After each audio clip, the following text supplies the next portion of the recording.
Horn অধিকারী, বুদ্ধদেব বাবুর যে 24 ঘন্টা দেখাশোনার যে লোক থাকতো ধাপে ধাপে, কালকে রাতে এবং আজকে সকালে যে সময় তার জীবনাবসান হয় সে সময় হরেন ছিলেন। আজকে সকালবেলা কি হলো, মানে সকালবেলার ঘটনাটা যদি বলো। সকালবেলা ঘটনা বলতে উনি ঘুম থেকে ওঠার পরে যেরকম চা বিস্কুট খেতে চান সেই চা বিস্কুট দেওয়া হয়েছে। কখন? ওই সকাল 7টা নাগাদ চা বিস্কুট দেওয়ার পর জল খাবার খান, সেই জল খাবার দেওয়া হয়েছে। জল খাবার পরপরই মেডিসিন দেওয়া হয়। মেডিসিনটা উনি বার করে দিয়েছিলেন, তো মেডিসিনটা মানে পাউডার করে দেওয়া হয় ওনাকে জলের সাথে। দেওয়ার পরেই উনি তারপরে ডাক্তারের পরামর্শ নিয়েছি, ডাক্তারের পরামর্শ অনুযায়ী বাইপ্যাপ দেওয়া হয়েছে। তো বাইপ্যাপ দেওয়ার পর ডাক্তারবাবু চলে আসেন, এসেই উনি দেখেন যে উনি আর নেই, মানে এক্সপায়ার করে গেছে। আপনি তো ছিলেন ওখানে, মানে ওই সময় কি মানে ধরুন চা বিস্কিট খেলেন, তারপর কি ওনার শ্বাস প্রশ্বাসের সমস্যা হলো? ওনার তো শ্বাস প্রশ্বাসের একটা সমস্যা আছে না, ওনার একটা শ্বাস, হ্যাঁ, যেহেতু ওনার ঠান্ডার একটা ধাত আছে, এই সিওপিডি, সেই সিপিডির পেশেন্ট যেহেতু, সেই সূত্রেই ওনার একটা শ্বাসকষ্টের সমস্যা হয়। তো ওষুধ খাওয়ানোর সময় ওটা হচ্ছিল একটু, হওয়ার পরেই তারপরে আমরা বাইপ্যাপ দিই। বাইপ্যাপ দেওয়ার পরেই উনি বাইপ্যাপ দেওয়ার পরপরই উনি মানে বুঝলেন যে উনি ওনার জীবনাবসান হয়েছে। উনি যে শ্বাসটা নিলে যে পেটটা ওঠা নামা করতো, সেটা দেখলাম আমরা হচ্ছে না। তারপর ডাক্তারবাবু এসে যেরকম আমাদের পরামর্শ দিলেন, বলছে উনি আর নেই, উনি আর দেখে। ওনার কি কদিন ধরে জ্বর ছিল? কাল রাতে সকালের দিকে জ্বর এসেছিল, তো জ্বর আসাতে আমরা একটা প্যারাসিটামল, ডাক্তারবাবুর পরামর্শ অনুযায়ী প্যারাসিটামল খাওয়ানো হয়। তো প্যারাসিটামল খাওয়ানোর পরেই তারপর প্যারাসিটামলটা জলখাবারের পরে খাওয়ানো হয়। অর্থাৎ সকালে ব্রেকফাস্ট করার পর ওষুধ খাওয়ার সময় তিনি অসুস্থতা বোধ করেন। যিনি অ্যাটেন্ডেন্ট সব সময় তার কাছে ছিলেন কাল রাত থেকে আজ সকাল পর্যন্ত, তার বয়ান অনুযায়ী তারপরই অসুস্থতা বোধ করার সময় কার্ডিয়াক অ্যারেস্ট হয় এবং তার জীবনাবসান হয়। খুবই দুঃখজনক ঘটনা।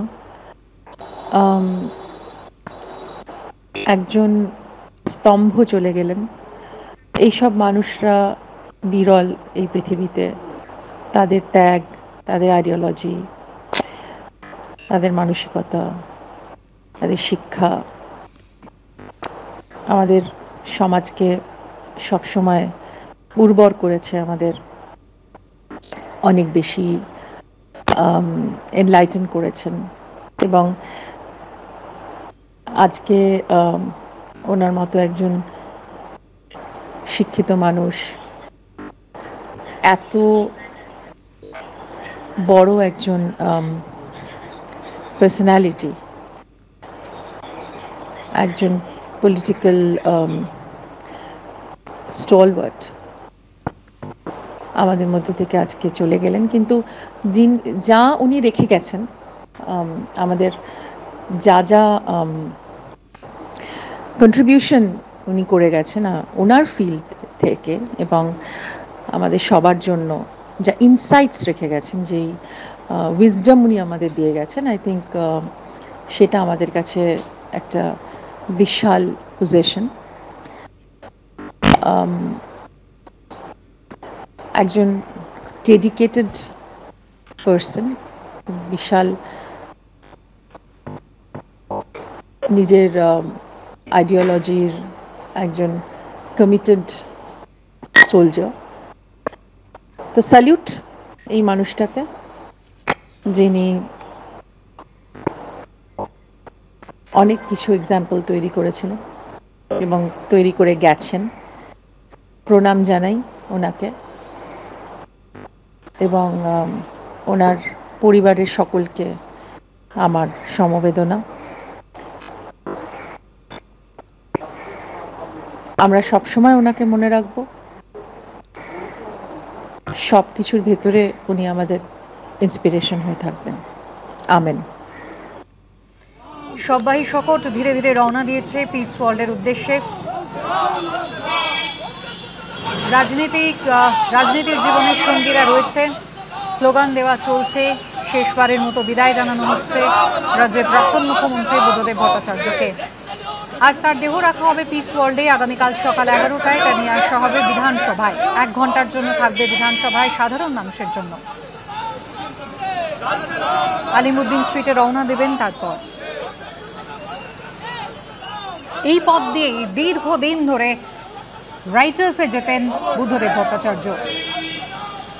সকালবেলা যেতেন মহাকরণে, আবার লাঞ্চ করতে ফিরতেন, আবারও তিনি যেতেন রাইটার্সে। তার দীর্ঘদিনের কর্মস্থলে যাওয়ার সেই রাস্তা শেষবারের মতো সেখান থেকে রওনা দিয়েছেন তিনি। সেই একই পথে চলেছেন, যদিও এবার গন্তব্য পিস ওয়ার্ল্ড।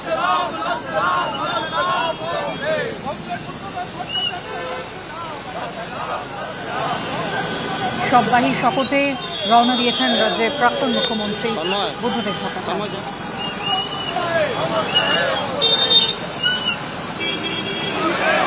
গবেষণা কাজে ব্যবহারের জন্য দেহ দানের সিদ্ধান্ত তিনি আগেই নিয়েছিলেন। আগামীকাল এনআরএস হাসপাতালে তাঁর দেহ দান করা হবে।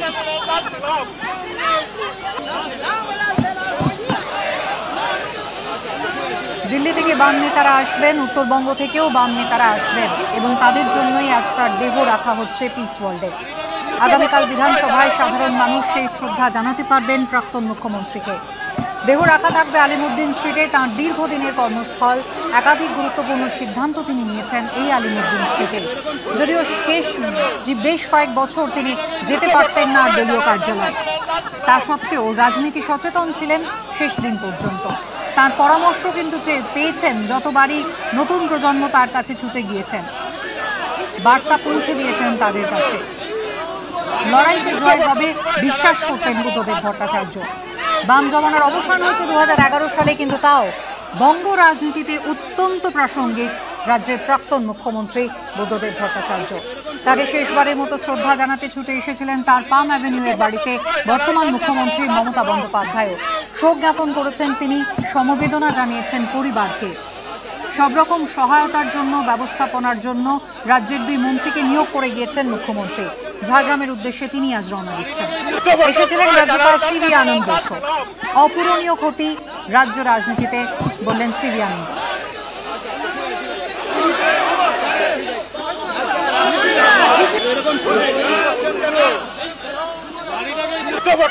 জানাই